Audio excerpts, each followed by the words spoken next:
ಇವತ್ತು ಜನಸ್ಪಂದನ ಕಾರ್ಯಕ್ರಮ ನಮ್ಮ ದಕ್ಷಿಣ ಮತಕ್ಷೇತ್ರದ ಪಟ್ಟಣ ಹೋಬಳಿಯಲ್ಲಿ ನಡೀತಾ ಇದೆ. ಎಲ್ಲ ಜಿಲ್ಲೆಯ ತಾಲೂಕಿನ ಮತ್ತು ದಕ್ಷಿಣ ಮತಕ್ಷೇತ್ರದಲ್ಲಿ ಬರ್ತಕ್ಕಂಥ ಎಲ್ಲ ಅಧಿಕಾರಿಗಳು, ಎಲ್ಲ ಇಲಾಖೆ ಅಧಿಕಾರಿಗಳು ಕೂಡ tahsildar, EO, BO, veterinary, doctor और आंगनवाड़ी, KEB, एजुकेशन डिपार्टमेंट पूरे डिपार्टमेंट वाले इधर मौजूद है.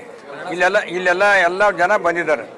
ಅವರೆಲ್ಲರೂ ಸೇರಿ ಸಾರ್ವಜನಿಕರ ಹತ್ಯೆಗೆ ಸರ್ಕಾರ ಬಂದು ಸರ್ಕಾರ ಅವರ ಸಮಸ್ಯೆಗಳಿಗೆ ಸ್ಪಂದನೆ ಮಾಡತಕ್ಕಂಥದ್ದು ನಮ್ಮ ಪಕ್ಷ ಅಧಿಕಾರಕ್ಕೆ ಬರೋದಂತ ಮೊದಲೇ ನಮ್ಮ ಏನು ಮ್ಯಾಂಡೇಟ್ನಲ್ಲಿ ಹೇಳಿತ್ತು. ನಮ್ಮ ಪ್ರಣಾಳಿಕೆಯಲ್ಲಿ ಘೋಷಣೆ ಮಾಡಿರ್ತಕ್ಕಂಥ ರೀತಿಯಲ್ಲಿ ಇವತ್ತು ಮುಖ್ಯಮಂತ್ರಿಗಳು ಕೂಡ ರಾಜ್ಯ ಮಟ್ಟದಲ್ಲಿ ಜನಸ್ಪಂದನೆ ಮಾಡ್ತಾ ಇದ್ದಾರೆ. ಜಿಲ್ಲಾ ಉಸ್ತುವಾರಿ ಮಂತ್ರಿಗಳು ಕೂಡ ನಮ್ಮ ದಕ್ಷಿಣ ಮತಕ್ಷೇತ್ರದ ವಿಧಾನಸೌಧ ಮುಂದುಗಡೆ ಈ ಒಂದು ಜನಸ್ಪಂದನ ಕಾರ್ಯಕ್ರಮ ಆಗಿದೆ.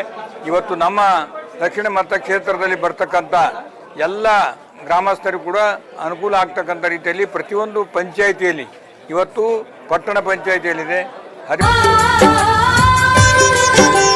ಸರಳ ಜೀವಿಯು ನಮ್ಮ ಗೌಡರು, ಸರ್ವ ಜನಾಂಗದ ಸೇವೆ ಮಾಡುವರು, ಕ್ಷೇತ್ರದ ಅಭಿವೃದ್ಧಿಯ ಕನಸ ಹೊತ್ತು ನಿಂತವರು, ಬಡವರ ಬಾಳಿಗೆ ಆಸರೆಯಾಗಿ ಹಗಲಿರುಳೆನ್ನದೆ ದುಡಿಯುತ್ತ ಸಾಗಿ ಹಳ್ಳಿ ಹಳ್ಳಿಗಳಿಗೆ ಗೌಡರು ಸಹಕಾರಿಯಾಗ್ಯಾರು. ದಕ್ಷಿಣ ಕ್ಷೇತ್ರದ ಹಿತವನ್ನೇ ಬಯಸುವ ಹಿತ ಚಿಂತಕರಿವರು ಶ್ರೀಯುತ